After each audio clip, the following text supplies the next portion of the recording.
Bible ಜರ್ನಿயை ஆரம்பிக்கலாம். ನಾವು ಪ್ರಾರ್ಥನೆ ಮಾಡಿಕೊಳ್ಳಲ್ಪಟ್ಟವರಾಗಿ ಒಂದು ಬೈಬಲ್ ಜರ್ನಿ ಕಾರ್ಯಕ್ರಮವನ್ನು ಪ್ರಾರಂಭ ಮಾಡಿಕೊಳ್ಳೋಣ. அன்புள்ள ஆண்டவரே, இந்த அருமையான வேலையிலும் ஆங்காங்கே ஆன்லைனில் எங்களுக்கு முன்னாடி உட்காந்துருக்கிற ஒவ்வொரு ஸ்டூடெண்ட்டையும் அடிமையையும் தீப்பையும் இப்படி ஒப்பு கொடுக்கிறோம்.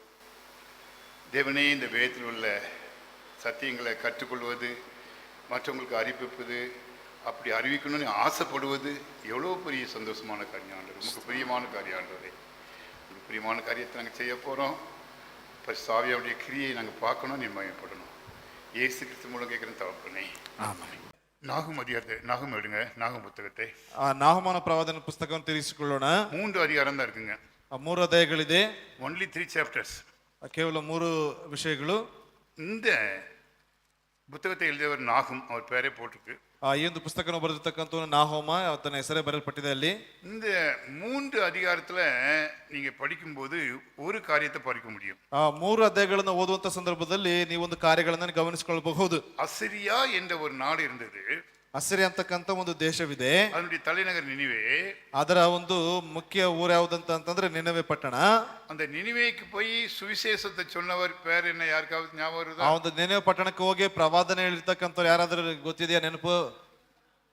யோனா. ಯೋನಾ. அந்த யோனா போய் ஆண்டவரை ஃபோர்ஸ் பண்ணி யோனா கூட்டு போய் அங்க சுவிசேஷம் சொல்ற மக்களை மனம் திரும்பிடுறாங்க. ಅಲ್ಲಿ ಯೋನನ ಏನಪ್ಪಾ ಅಂತಂದ್ರೆ ಒತ್ತಾಯಪೂರ್ವಕವಾಗಿ ಕಳಿಸ್ತಾ ಇದ್ದಾರೆ. ಅಲ್ಲಿ ಹೋಗಿ ಹೇಳಿದ ನಂತರದಲ್ಲಿ ಎಲ್ಲರೂ ಮಾನಸಾಂತರ ಹೊಂದಲ್ಪಡ್ತಾ ಇದ್ದಾರೆ. அதுக்கு பிறகு 100 வருஷத்துக்கு பிறகு நல்ல சிட்டி தானே, மனம் திரும்ப நல்லா இருந்திருப்பாங்க. அப்புறம் அந்த சிட்டி வந்து மறுபடியும் பழைய நினைவேயாக மாறிவிட்டது. ಆ ಪ್ರವಾದನೆಯನ್ನು ನುಡಿದು 100 ವರ್ಷಗಳ ನಂತರದಲ್ಲಿ ಪುನಃ ಯಥಾಸ್ಥಿತಿಗೆ ಆ ಒಂದು ಊರು ಅದು ನಡೆದುಕೊಳ್ಳಲ್ಪಡ್ತಾ ಇದೆ. அப்போதான் இந்த புத்தகத்தை நாகும் எழுதுகிறார். ಆಗಲೇ ನಾಹೋಮನು ಈ ಒಂದು ಪುಸ್ತಕವನ್ನ ಒಂದು ಪ್ರವಾದನೆಯನ್ನು ಬರಿತಾ ಇದ್ದಾನೆ. நினிவே சிட்டிக்காக இந்த புத்தகத்தை எழுதுகிறார். ಆ ಒಂದು ನಿನೆವೆ ಪಟ್ಟಣಕ್ಕಾಗಿ ಈತನು ಈ ಒಂದು ಪುಸ್ತಕವನ್ನು ಬರೆಯಲ್ಪಟ್ಟಿದ್ದಾನೆ. அசீரியா நாட்டுக்காக எழுதுகிறார். ಆ ಒಂದು ಅಸಿರಿಯ ದೇಶಕ್ಕಾಗಿ ಆತನು ಬರೆಯಲ್ಪಟ್ಟಿದ್ದಾನೆ. அந்த காலத்துல அந்த நினிவே தான் அமெரிக்கா மாதிரி. இப்போ அமெரிக்கா வந்து வல்லரசு நாடுன்னு சொல்றாங்க இல்லையா, அந்த மாதிரி ரொம்ப செல்வாக்கு நிறைந்த நாடு. ಅಲ್ಲಿ ಈಗಿನ ದಿವಸಗಳಲ್ಲಿ ಅಮೆರಿಕ ದೇಶ ಯಾವ ರೀತಿಯಾಗಿದೆಯೋ ಅದೇ ರೀತಿಯಾಗಿ ಆ ಒಂದು ದಿವಸಗಳಲ್ಲಿ ನಿನೆವೆ ಪಟ್ಟಣವು ಅಷ್ಟು ಸಮೃದ್ಧಿಕರವಾಗಿ ಬಲಿಷ್ಠವಾಗಿರ್ತಕ್ಕಂಥ ಒಂದು ಪ್ರದೇಶ. இரத்தப்பழி, பெருமை, பயங்கரம், அதெல்லாம் பயங்கரமா இருந்துச்சாம். ಅಲ್ಲಿ ರಕ್ತ ಬಲಿಯನ್ನು ಅರ್ಪಿಸ್ತಕ್ಕಂಥದ್ದು, ನರಬಲಿ ಆಗಿರ್ತಕ್ಕಂಥದ್ದು ಎಲ್ಲವೂ ಕೂಡ ಭಯಂಕರವಾಗಿ ಅಲ್ಲಿ ನಡೆಯಲ್ಪಡ್ತಾ ಇತ್ತು. அப்போ தேவன் நாகுமை அனுப்பி அங்க வந்து முதல்ல யோனாவை அனுப்பி ரட்சிப்பின் செய்தியை கொடுத்தார். இங்க நியாய தீர்ப்பின் செய்தியை கொடுக்கிறார். ಅಲ್ಲಿ ಎಚ್ಚರಿಕೆಯ ಒಂದು ಮಾತನ್ನ ಏನಪ್ಪಾ ಅಂತಂದ್ರೆ ಯೋಧನ ಮೂಲಕವಾಗಿ ಇಲ್ಲಿ ಕೊಡ್ತಾ ಇದ್ದಾರೆ. ಇಲ್ಲಿ ನ್ಯಾಯ ತೀರ್ಪಿನ ಕುರಿತಾಗಿ ಇಲ್ಲಿ ಆತನ ಏನ್ ಮಾಡ್ತಾ ಇದ್ದಾನೆ, ನಾಹೋಮನ ಮೂಲಕವಾಗಿ ತಿಳಿಸ್ತಾ ಇದ್ದಾರೆ. 3 அதிகாரம் 1 வசனத்தை பாத்தீங்கன்னா இந்த இரத்த நகரமே ஐயோ அப்படின்னு சொல்றாரு. ಅಲ್ಲಿ 3ನೇ ಅಧ್ಯಾಯದ ಮೊದಲ ವಚನ ಗಮನಿಸುವುದಾದ್ರೆ ಅಯ್ಯೋ ರಕ್ತಮಯ ಪುರಿಯೇ ಎಂಬುದಾಗಿ ಹೇಳ್ತಾ ಇದ್ದಾನೆ. அவ்வளவு சண்டைகள் நிறைந்த ஒரு நகரமாக காணப்படுகிறது. ಅಷ್ಟರ ಮಟ್ಟಿಗೆ ಅಲ್ಲಿ ಜಗಳಗಳು, ಒಡೆದಾಟಗಳು ನಡೆದಿರ್ತಕ್ಕಂಥ ಒಂದು ಊರಾಗಿದೆ. இது ஒரு சாத்தானுடைய கிரியைகளை காட்டுகிறது. ಇದು ಸೈತಾನನ ಒಂದು ಕ್ರಿಯೆಗಳ ಕುರಿತಾಗಿ ತಿಳಿಸಿಕೊಡುವಂತದ್ದಾಗಿದೆ. சொந்த வாழ்க்கையில சாத்தானுடைய கிரியைகள் வந்து இந்த மாதிரி இருக்கும்போது நம்ம தேவனுக்கு விரோதமாக சில காரியங்கள் செய்யக்கூடாது என்பதற்கு ஒரு எச்சரிப்பின் புத்தகம் இந்த புத்தகம். ಅಲ್ಲಿ ಈ ರೀತಿಯಾಗಿರ್ತಕ್ಕಂಥದ್ದು ಸೈತಾನನ ಕಾರ್ಯಗಳು ನಡೆಯಲ್ಪಡುವಾಗ ನಾವು ಎಚ್ಚರಿಕೆಯಿಂದ ಒಂದು ಕಾರ್ಯಗಳನ್ನು ಮಾಡಬಾರದು ಎಂಬುದಾಗಿ ಎಚ್ಚರಿಕೆಯ ಒಂದು ಪ್ರವಾದನಾತ್ಮಕ ಒಂದು ಪುಸ್ತಕವಾಗಿದೆ. இந்த புத்தகத்துல என்னையா இருக்கு பார்ப்போம். ಈ ಒಂದು ಪುಸ್ತಕದಲ್ಲಿ ಏನಿದೆ ಎಂಬುದಾಗಿ ಗಮನಿಸೋಣ. 3 அதிகாரம் தான். 3ನೇ ಅಧ್ಯಾಯ. பிரியமானவர்களே, எதுக்கு இங்க ஆண்டவருடைய குவாலிஃபிகேஷன் என்ன போட்டிருக்கு தெரியுமா? ಇದರಲ್ಲಿ ದೇವರ ಗುಣಲಕ್ಷಣಗಳು ಏನಂತ ಬರೆಯಲ್ಪಟ್ಟಿದೆ ಗೊತ್ತಾ? 6 குணம் போட்டிருக்கு பாருங்க. ಇದರಲ್ಲಿ 6 ಗುಣಲಕ್ಷಣಗಳನ್ನು ಬರೆಯಲ್ಪಟ್ಟಿದೆ. முதல் 2 வசனத்தை படிங்க. ಮೊದಲ 2 ವಚನಗಳು. நினிவேயின் பாரம், எல்கோசானாகிய நாகூமின் தரிசன புஸ்தகம். கர்த்தர் எரிச்சல் உள்ளவரும் நீதியை சரி கட்டுகிறவருமான தேவன். கர்த்தர் நீதியை சரி கட்டுகிறவர், உக்கிர கோபம் உள்ளவர். கர்த்தர் தம்முடைய சத்துருக்களுக்கு பிரதிபலன் அளிக்கிறவர். அவர் தம்முடைய பகைஞருக்காக கோபத்தை வைக்கிறவர். ಯೆಹೋವನು ಸ್ವಗೌರವವನ್ನ ಕಾಪಾಡಿಕೊಳ್ಳುವ ದೇವರು, ಆತನು ಮೊಯ್ ತೀರಿಸುವವನು. ಹೌದು, ಯೆಹೋವನು ಮೊಯ್ ತೀರಿಸುವವನು, ಕೋಪಭರಿತನು. ಯೆಹೋವನು ತನ್ನ ವಿರೋಧಿಗಳಿಗೆ ಮೊಯ್ ತೀರಿಸುವವನು, ತನ್ನ ಶತ್ರುಗಳ ಮೇಲೆ ದೀರ್ಘ ರೋಷ ಬಿಡುವವನು. ಯೆಹೋವನು ದೀರ್ಘಶಾಂತನಾಗಿದ್ದರೂ ಆತನ ಶಕ್ತಿಯು ಅಪಾರ. 6 வசனங்கள் பாத்தீங்கன்னா 6 கேரக்டர் இருக்குங்க. 6 ವಚನಗಳನ್ನು ಗಮನಿಸಿದ್ರೆ ಅದ್ರಲ್ಲಿ 6 ಗುಣಲಕ್ಷಣಗಳನ್ನು ಗಮನಿಸ್ತೇವೆ. ஆண்டவர் கோபக்காரரு, ಆ ದೇವರಲ್ಲಿ ಕೋಪವುಳ್ಳವನು, அவர் வந்து எரிச்சல் உள்ளவரு, ಅಲ್ಲೇನಪ್ಪಾ ಅಂತಂದ್ರೆ எரிச்சல்னா எரிச்சல் ಹೊಟ್ಟೆ ಕಿಚ್ಚುಳ್ಳ ஒட்டக்கிச்சி ಹೊಟ್ಟೆ ಕಿಚ್ಚುಳ್ಳವ கரெக்ட் போட்டு பாருங்க எரிச்சல் ரெண்டாம் வசனத்துல போ. என்னடா வசனம் படிப்பாங்க என்னடா எரிச்சல்னா என்ன ಅಲ್ಲಿ ಹೊಟ್ಟೆ ಕಿಚ್ಚು ಅಂದ್ರೆ ಏನು? எரிச்சல்னா என்ன?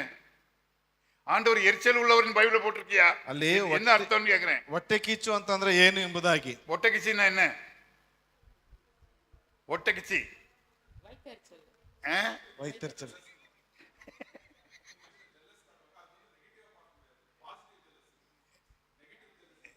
பாருங்க, நான் ஒரு உதாரணம் சொல்றேன். ಒಂದು ಉದಾಹರಣೆ ಹೇಳ್ತೀನಿ. ஆண்டவர் கோபக்காரர், எரிச்சல் உள்ளவர், இப்படிலாம் போட்டுருக்கலாம். அப்போ எதுக்கு நான் சின்னவன், எங்க வீட்டுல எங்க பெரிய பையனும் அடுத்த பையனும் அடிக்கடி சண்டை போடுவாங்க. ಮನೆಯಲ್ಲಿ ಏನಪ್ಪಾ ಅಂತಂದ್ರೆ ಅಣ್ಣನವರು ದೊಡ್ಡಣ್ಣ ಮತ್ತು ಚಿಕ್ಕಣ್ಣ ಇಬ್ರು ಅವ್ರು ಏನಪ್ಪಾ ಅಂದ್ರೆ ಅಕ್ಕಾಗ ಜಗಳ ಮಾಡ್ತಾ ಇರ್ತಾರೆ. சண்டை போடும்போது நான் இடையில போவேன். ಅವರು ಇಬ್ರು ಜಗಳ ಮಾಡ್ತಾ ಇದ್ದಂತ ಸಂದರ್ಭದಲ್ಲಿ ಅಂಕಲ್ ಅವರು ಮಧ್ಯಸ್ಥಿಕೆಯನ್ನು ವಹಿಸಿ ಹೋಗ್ತಾ ಇದ್ರು. அடிதான் பெரியவருக்கு ஆயுதம் வந்து இதுதான், இப்படிதான். ದೊಡ್ಡವ್ರಿಗೆ ಏನಪ್ಪಾ ಅಂತಂದ್ರೆ ಈ ಮುಟುಗೈ ಅಂತ ಇರ್ತಲ್ಲ, ಅದೇ ರೀತಿಯಾಗಿ ಅದನ್ನೇನಪ್ಪಾ ಅಂತಂದ್ರೆ ಮುಟುಕ್ತಾನೆ ಇರೋದು. சின்னவருக்கு ஆயுதம் பாய் தான். ಚಿಕ್ಕವರಿಗೆ ಏನಪ್ಪಾ ಅಂತಂದ್ರೆ ಬಾಯಿಯೇ ಮಾತು. அவர் பயப்பட மாட்டார். ಅವ್ರು ಭಯಪಡೋದಿಲ್ಲ. அவர் வாயில வர்றதெல்லாம் சொல்லுவாரு. ಬಾಯಲ್ಲಿ ಬರೋದೆಲ್ಲ ಹೇಳ್ತಾ ಇರ್ತಾರೆ. அப்போ எனக்கு கோபம் வரணுமா வரக்கூடாதா? ಆಗ ಅಂಕಲ್ ಅವ್ರಿಗೆ ಕೋಪ ಬರ್ಬೇಕಾ ಬರಬಾರ್ದಾ? சொல்லுங்க கொஞ்சம். அதே போல ಅದೇ ರೀತಿಯಾಗಿ எனக்கு கோபம் வரும்.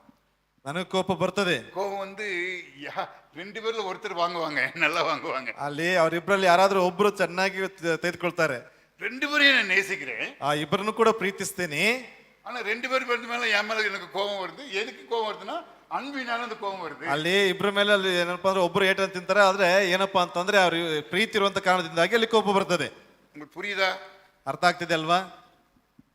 நான்லாம் என் பிள்ளைங்களை அடித்த பிறகு அப்புறம் தனியாக கூட்டிட்டு போய் அவங்களுக்கு பிஸ்கெட் வாங்கி கொடுப்பேன், அல்வா வாங்கி கொடுப்பேன்.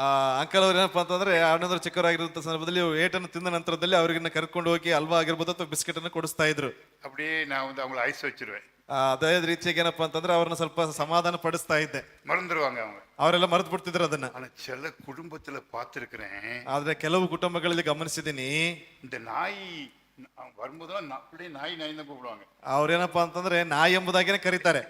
உள்ளே வெளியே போட ಹೊರಗಡೆ ಹೋಗೋ ಎಂಬುದಾಗಿ ಹೇಳ್ತಾರೆ. அது ரொம்ப டேஞ்சருங்க. ಅದು ತುಂಬಾ ಡೇಂಜರ್. ஆனா இங்க ஆண்டவர் வந்து கோபக்கார எரிச்சல் உள்ளவர்னா என்ன அர்த்தம்னா, நம்ம பாவம் செய்யும்போது அதை நம்ம பாவத்தை வந்து நம்ம அவர் ஆண்டவர் சொல்றாரு, மகனே செய்யாத செய்யாதுன்னு சொல்லும்போது திருப்பி திருப்பி அதே பாவத்தை செஞ்சுட்டு இருந்தா அவருக்கு எரிச்சல் வரும். தகப்பன், நல்ல தகப்பனுக்கு பிள்ளைங்க மேல எரிச்சல் வரும் இல்லையா, அதே போலதான் ಅಲ್ಲಿ ಒಬ್ಬ ಒಳ್ಳೆ ತಂದೆಗೆ ಮಗನ ಮೇಲೆ ಏನಪ್ಪಾ ಅಂತಂದ್ರೆ ಹೊಟ್ಟೆ ಕಿಚ್ಚು ಬರ್ತದಲ್ಲ, ಅದೇ ರೀತಿಯಾಗಿ ಏನಪ್ಪಾ ಅಂತಂದ್ರೆ ದೇವರಿಗೆ ನಮ್ಮ ಮೇಲೆ ಒಂದು ಹೊಟ್ಟೆ ಕಿಚ್ಚಿನ ಒಂದು ಸ್ವಭಾವ ಬರುವಂತದ್ದಾಗಿರ್ತದೆ. இந்த மூன்று அதிகாரமும் இப்படிதான் போட்டிருக்குங்க. ಆ ಮೂರು ಅಧ್ಯಾಯಗಳು ಇದೇ ರೀತಿಯಾಗಿ ಕಾಣಿಸಿಕೊಳ್ತದೆ. ஆண்டவர் விரோதம் பண்ணுவார், உங்களை விடமாட்டார், நீ தண்டனை கொடுப்பார். வார்னிங், அதாவது ವಾರ್ನಿಂಗ್ கொடுக்குற அதிகாரம். ಅಲ್ಲಿ ದೇವರು ನಿಮ್ಮನ್ನ ದಂಡಿಸ್ತಾರೆ, ಬಿಡುವುದಿಲ್ಲ ಎಂಬುದಾಗಿ ಎಚ್ಚರಿಕೆಯನ್ನ ಅವರು ಕೊಡುವಂತವರಾಗಿರ್ತಾರೆ. சரி, அதே நேரத்துல ಅದೇ ಸಂದರ್ಭದಲ್ಲಿ நீங்க ஆண்டவரையே நம்பும்போது, ದೇವರನ್ನೇ ನಂಬಿಕೊಂಡಿರಲ್ಪಡುವಾಗ 7:8 படிங்க. 7-8ನೇ ವಚನ. கர்த்தர் நல்லவர், இக்கட்டு நாளிலே அரணான கோட்டை, தம்மை நம்புகிறவர்களை அறிந்திருக்கிறார். ஆனாலும் நினிவேயின் ஸ்தானத்தை புரண்டு வருகிற வெள்ளத்தினால் சர்வ சங்காரம் பண்ணுவார். இருள் அவர் சத்துருக்களை பின்தொடரும். ಯೆಹೋವನು ಒಳ್ಳೆಯವನು, ಇಕ್ಕಟ್ಟಿನ ದಿನದಲ್ಲಿ ಆಶ್ರಯ ದುರ್ಗವಾಗಿದ್ದಾನೆ. ತನ್ನ ಮೊರೆ ಹೊಕ್ಕವರನ್ನ ಬಲ್ಲನು, ಆದರೆ ತುಂಬಿ ತುಳುಕುವ ಜಲ ಪ್ರವಾಹದಿಂದಲೋ ಎಂಬಂತೆ ನಿನವೆಯ ಸ್ಥಾನವನ್ನ ತೀರಾ ಹಾಳು ಮಾಡಿ ಬಿಟ್ಟಿದ್ದಾನೆ. மேல கர்த்தர் எரிச்சல் உள்ளவர்னு போட்டிருக்குது, இங்க கீழே அதே அதிகாரத்துல அதே பதக்கத்துல கர்த்தர் நல்லவர்னு போட்டிருக்குங்க. ಅಲ್ಲಿ ಯೆಹೋವನು ಏನಪ್ಪಾ ಅಂದ್ರೆ ಹೊಟ್ಟೆ ಕಿಚ್ಚು ಮುಯಿ ತೀರಿಸುವಂತವನು, ಕೋಪ ಭರಿತನೆಂಬುದಾಗಿ ಅದೇ ಕೆಳಭಾಗದಲ್ಲಿ ಗಮನಿಸುವಾಗ ಯೆಹೋವನು ಒಳ್ಳೆಯವನು ಎಂಬುದಾಗಿ ಅಲ್ಲಿ ಬರೆಯಲ್ಪಡ್ತಾ ಇದೆ. 15ನೇ அதிகாரத்தை படிங்க. 15ನೇ ವಚನ ಓದ್ಕೊಳ್ಳೋಣ. இதோ சமாதானத்தை கூறுகிற சுவிசேஷகனுடைய கால்கள் மலைகளின் மேல் வருகிறது. யூதாவே, உன் பண்டிகைகளை ஆசரி, உன் பொருத்தனைகளை செலுத்து. துஷ்டன் இனி உன் வழியாய் கடந்து வருவதில்லை, ಅವನ್ ಮುಳುವதும் ಸಂಗರಿக்கப்பட்டான். ಆಹಾ, ಶುಭ ಸಮಾಚಾರವನ್ನ ತಂದು ಸಮಾಧಾನವನ್ನ ಸಾರುವ ದೂತನ ಪಾದಗಳು ಪರ್ವತಗಳ ಮೇಲೆ ತ್ವರೆಪಡುತ್ತವೆ. ಯೆಹೂದ್ಯವೇ, ನಿನ್ನ ಹಬ್ಬಗಳನ್ನು ಆಚರಿಸಿಕೋ, ನಿನ್ನ ಅರಿಕೆಗಳನ್ನು ಸಲ್ಲಿಸು. ಆ ದುಷ್ಟನು ಇನ್ನು ಮುಂದೆ ನಿನ್ನನ್ನು ಹಾದು ಹೋಗನು, ತೀರಾ ನಾಶವಾಗಿದ್ದಾನೆ. இதே சமாதானத்தை பற்றி நீங்களும் பிரியமானவர்களே, நீங்களும் நானும் இந்த சுவிசேஷ ஊழியத்தை செய்யணுமா, மற்றவங்க சமாதானத்துக்காக நம்ம ஜெபம் பண்ணணும், ಪಾಡುಪಡೋನು ಹಿಂಗೆ ತೀರ್ಕದರ್ಶಿ ಹೇಳಿದ್ದಾರೆ. ಇಲ್ಲಿ ಪ್ರವಾದಿ ಹೇಳ್ತಾ ಇದ್ದಾನೆ ಏನಪ್ಪ ಅಂತಂದ್ರೆ ಸಮಾಧಾನಗಳನ್ನ ಸಾರುವಂತವರಾಗಿ ಸಮಾಧಾನಗಳನ್ನ ಪಡಿಸುವಂತ ವ್ಯಕ್ತಿಗಳಾಗಿ ನಾವುಗಳು ತಿಳಿಸಬೇಕು ಎಂಬುದಾಗಿ ಇಲ್ಲಿ ಹೇಳ್ತಾ ಇದ್ದಾನೆ. இதே இந்த வசனத்தை ஏசாயா 52 அதிகாரம் 7 வசனத்தில் படிக்க முடியும். 52:7 ಅಲ್ಲಿ ಏಷಯ 52ನೇ ಅಧ್ಯಾಯ 52:7 படிக்க முடியும். 52ನೇ ಅಧ್ಯಾಯದ 7ನೇ ವಚನದಲ್ಲಿ ನಾವು ಇದನ್ನ ಗಮನಿಸಿಕೊಳ್ಳಬಹುದಾಗಿದೆ. ரோமர்ல படிக்க முடியும். ರೋಮಪುರದವರಲ್ಲಿ ನಾವು ಓದೋದಕ್ಕೆ ಸಾಧ್ಯ. அதாவது அவருடைய கால்கள் மலைகள் மேல் வருகிறது. ಅವತನ ಕಾಲುಗಳು ಏನಪ್ಪಾ ಅಂತಂದ್ರೆ ಪರ್ವತಗಳ ಮೇಲೆ ತೊರೆಯಲ್ಪಡುತ್ತದೆ. நாம் அப்படிப்பட்டவர்களா இருக்க வேண்டும். ನಾವು ಆ ರೀತಿಯಾಗಿ ಕಾಣಿಸಿಕೊಳ್ಳಲ್ಪಡಬೇಕು. சரி, இரண்டாவது அத்தியாயத்துக்கு வாங்க. 2ನೇ ಅಧ್ಯಾಯಕ್ಕೆ ಬನ್ರಿ. இது கொஞ்சம் ஆனந்த் மாத்து. ನೆಕ್ಸ್ಟ್ 2ನೇ நினிவேயின் அழிவை பற்றிய ஒரு தீர்க்க தரிசனம். ಅಲ್ಲಿ ನಿನೆವೆ ಪಟ್ಟಣದ ಒಂದು ಅಂತ್ಯದ ಕುರಿತಾಗಿರ್ತಕ್ಕಂಥ ಒಂದು ಪ್ರವಾದನೆ. அது அழிஞ்சே போச்சு, இப்ப கூட இல்லைங்க. ಅದು ನಾಶವಾಗಿ ಹೋಯ್ತು, ಈಗಲೂ ಕೂಡ ಅದು ಇಲ್ಲ. பைபிள்ல பாத்தீங்கன்னா எகிப்து, சீரியா, அசிரியா, பாபிலோன் இப்படி சில நகரங்கள் பற்றி போட்டிருக்கோம். ಆ ಬೈಬಲ್ ಅಲ್ಲಿ ಐಗುಪ್ತ ಆಗಿರ್ಬೋದು, ಅಸಿರಿ ಆಗಿರ್ಬೋದು, ಬಾಬಿಲೋನ್ ಇರ್ತಕ್ಕಂಥ ಒಂದು ಪ್ರದೇಶಗಳ ಕುರಿತಾಗಿ ಬರೆಯಲ್ಪಟ್ಟಿದೆ. அதுல எகிப்து மட்டும் இன்னைக்கு இருக்கு.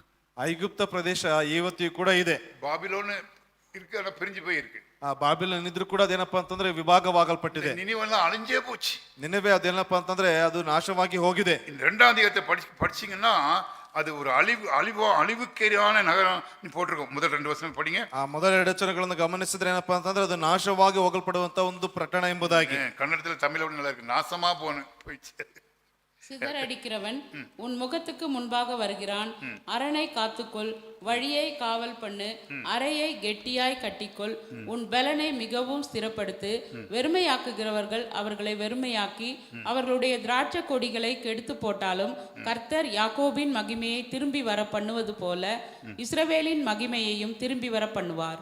ನಿನೆವೆಯೇ ಚದುರಿಸುವವನು ನಿನಗೆ ಮುಖಾಮುಖಿಯಾಗಿ ಬಂದಿದ್ದಾನೆ. ಪೌಳಗೋಡೆಯನ್ನ ಕಾಯಿ, ದಾರಿಯ ಮೇಲೆ ಕಣ್ಣಿಡು, ನಿನ್ನ ಸೊಂಟವನ್ನ ಬಲಪಡಿಸಿಕೋ, ನಿನ್ನ ಶಕ್ತಿಯನ್ನ ಚೆನ್ನಾಗಿ ದೃಢ ಮಾಡಿಕೋ. ಆಹಾ, ಯೆಹೋವನು ಯಾಕೋಬಿನ ಅತಿಶಯವನ್ನ, ಇಸ್ರಾಯೇಲಿನ ಅತಿಶಯವನ್ನ ಸಹ ಪುನರುಜ್ಜೀವನ ಮಾಡುವನು. ಸೂರೆಗಾರರು ಅವುಗಳನ್ನ ಸೂರೆಗೈದು ಅವುಗಳ ಶಾಖೆಗಳನ್ನ ಹಾಳು ಮಾಡಿದರಷ್ಟೇ. அழிஞ்சு போயிடும் சொல்றாரு. 3ஆம் அதிகாரம் முதல் வசனம் படிங்க. Chapter 3 verse 1. 3ನೇ ಅಧ್ಯಾಯದ ಮೊದಲ ವಚನ. இரத்த பழிகளின் நகரத்துக்கு ஐயோ, அது வஞ்சகத்தினாலும் கொடுமையினாலும் நிறைந்திருக்கிறது, கொள்ளை ஓயாமல் நடக்கிறது. ಅಯ್ಯೋ, ರಕ್ತಮಯ ಪುರಿಯ ಗತಿಯನ್ನ ಏನೆಂದು ಹೇಳಲಿ, ಅದು ಸುಳ್ಳಿನಿಂದಲೂ ಸುಲಿಗೆಯಿಂದಲೂ ತುಂಬಿದೆ, ಕೊಳ್ಳೆ ಹೊಡೆಯುವುದನ್ನ ಬಿಡುವುದೇ ಇಲ್ಲ. அந்த நகரத்துக்கு நாகம் வச்சிருக்க பேர் பாருங்க, இரத்த பழிகளை கொடுக்கும் நகரமே உனக்கு ஐயோ. ಅಲ್ಲಿ ನಾಹೋಮನು ಆ ಒಂದು ಊರಿಗೆ ಕೊಟ್ಟಿರ್ತಕ್ಕಂಥ ಹೆಸರೇನಪ್ಪಾ ಅಂತಂದ್ರೆ ರಕ್ತಮಯ ಪುರಿಯೇ ನಿನಗೆ ಅಯ್ಯೋ. அவர் தீர்ப்பு கொடுத்தார். ಆತನು ತೀರ್ಪನ್ನು ಕೊಡಲ್ಪಟ್ಟಿದ್ದಾರೆ. யோனா ரட்சிப்பின் செய்தியை கொடுத்தார். ಯೋನ ಬಂದ್ಬಿಟ್ಟು ರಕ್ಷಣೆಯ ಒಂದು ವಾಕ್ಯವನ್ನು ತಿಳಿಸಲ್ಪಟ್ಟಿದ್ದಾನೆ. மனம் திரும்பாம பாவத்தை செஞ்சுக்கிட்டே இருக்காங்க. ಅಲ್ಲಿ ಮಾನಸಾಂತರ ಹೊಂದನೆ ಏನಪ್ಪಾ ಅಂತಂದ್ರೆ ಪಾಪವನ್ನು ಮಾಡ್ತಾನೆ ಇದ್ದಾರೆ. இப்போ நம்ம போர்டுல ஒரு 3ஆம் அதிகாரத்துல ஒரு 4 வசனம் ரெஃபரன்ஸ் போட்டிருக்கிறேன். ಅಲ್ಲಿ 3ನೇ ಅಧ್ಯಾಯದ ಏನಪ್ಪಾ ಅಂತಂದ್ರೆ 3ನೇ ಅಧ್ಯಾಯದಲ್ಲಿ 4 ಮುಖ್ಯವಾಗಿರ್ತಕ್ಕಂಥ ವಚನಗಳನ್ನು ಹಾಕಲ್ಪಟ್ಟಿದ್ದೇನೆ. அதுல போர்டை பாருங்க, நீங்க ಆ ಒಂದು ಚಿತ್ರವನ್ನು ಗಮನಿಸ್ರಿ. வசனம் 1-4 இந்த 2 வசனத்தையும் பாவம் நிறைந்த ஒரு நகரம் என்று போடப்பட்டிருக்கு. ಅಲ್ಲಿ ವಚನ 1ನೇ ವಚನ ಮತ್ತು 4ನೇ ವಚನದಲ್ಲಿ ಗಮನಿಸುವಾಗ ಏನಪ್ಪಾ ಅಂತಂದ್ರೆ ಪಾಪವು ತುಂಬಲ್ಪಟ್ಟಿರ್ತಕ್ಕಂಥ ಒಂದು ನಗರ ಎಂಬುದಾಗಿ. 2ஆம் வசனம் 3ஆம் வசனம் பார்க்கும்போது அது ரத்த பழி உள்ள நகரம் போட்டிருக்கோம். ಅಲ್ಲಿ 2 ಮತ್ತು 3ನೇ ವಚನವನ್ನು ಗಮನಿಸುವುದಾದ್ರೆ ರಕ್ತವನ್ನ ಸುರಿಸಲ್ಪುದಕ್ಕೆ ಆತುರ ಪಡ್ತಕ್ಕಂತ ಒಂದು ಪಟ್ಟಣ ಎಂಬುದಾಗಿ. அப்புறம் 5ஆம் வசனம் ரொம்ப பரிதமான ஒரு வசனம். உன்னை ஒரு பெண்ணுடைய ஆடையை அணிந்து அவளை எவ்வளவு அவமானப்படுத்தணுமோ அதே போல உன்னை அவமானப்படுத்துவாங்கன்னு போட்டிருக்கோம். ಅಲ್ಲಿ ಯಾವ ರೀತಿಯಾಗಿ ಒಂದು ಹೆಣ್ಣನ್ನ ಅಲ್ಲಿ ಆಕೆಯನ್ನ ಅವಮಾನ ಪಡಿಸ್ತಾರೋ ಅದೇ ರೀತಿಯಾದಂತ ರೀತಿಯಲ್ಲಿ ನಿನ್ನನ್ನು ಸಹ ಅವಮಾನ ಪಡಿಸುತ್ತಾರೆ ಎಂಬುದಾಗಿ.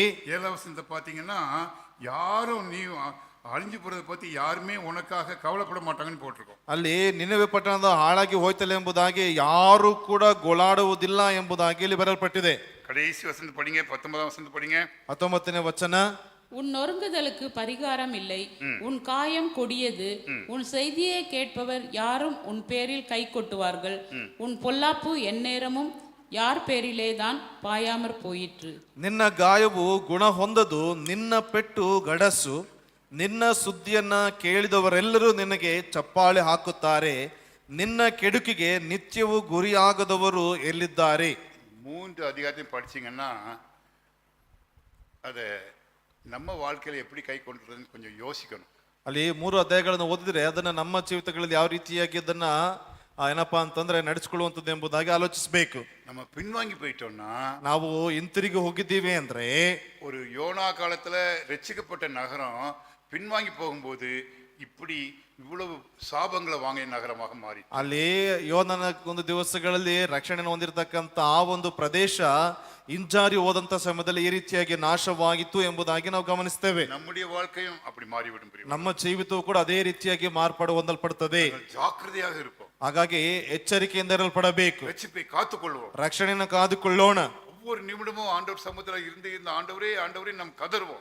ಒಂದೊಂದು ನಿಮಿಷವೂ ದೇವರ ಸಮ್ಮುಖದಲ್ಲಿ ಇರಲ್ಪಟ್ಟವರಾಗಿ ದೇವರೇ ಎಂಬುದಾಗಿ ನಾವು ಅಳುವಂತವರಾಗಿರೋಣ. ರಕ್ಷಿಪೈ ಕಾತುಕೊಳ್ಳುವ, ರಕ್ಷಣೆಯನ್ನ ಕಾದುಕೊಳ್ಳಲ್ಪಡೋಣ. ಮುಡಿಯು ಪರ್ಯಂತಂ ನಿಲಿತಿರುಪವನೇ ರಕ್ಷಿಸಲ್ಪಡುವಾನೆ. ಅಲ್ಲಿ ದೇವರು ಹಾಕಿದ್ರೆ ನೋಡ್ತೇವೆ, ಅಂತ್ಯದವರೆಗೂ ಕಾಯುವವನೇ ಏನಪ್ಪಾ ಅಂತಂದ್ರೆ ರಕ್ಷಣೆ ಹೊಂದಲ್ಪಡುತ್ತಾನೆ. ಜೆಬಿಕಲ ಪ್ರಾರ್ಥನೆ ಮಾಡಿಕೊಳ್ಳೋಣ. அன்பு ஆண்டவரே, நாகும் புத்தகத்தையும் மீகா புத்தகத்தையும் படிக்க எங்கள் அடிமையில் கொடுத்த கிருபையின் வேலைக்கா ஸ்தோத்திரம். ஆண்டவரே, நாங்கள் கர்த்தாவே மீகாவில் படித்தது போல ஆண்டவரே நியாயத்தை நேசித்து தர்மத்தை செய்து மற்றவர்களை ஆண்டவரே உங்களுடைய சமுதிரம் கொண்டு வரத்தக்கதாக எங்கள் ஒவ்வொருவரையும் மாற்றும், ஆசீர்வதியும். இயேசுக்கு மூலம் கேட்குற தகப்பனே.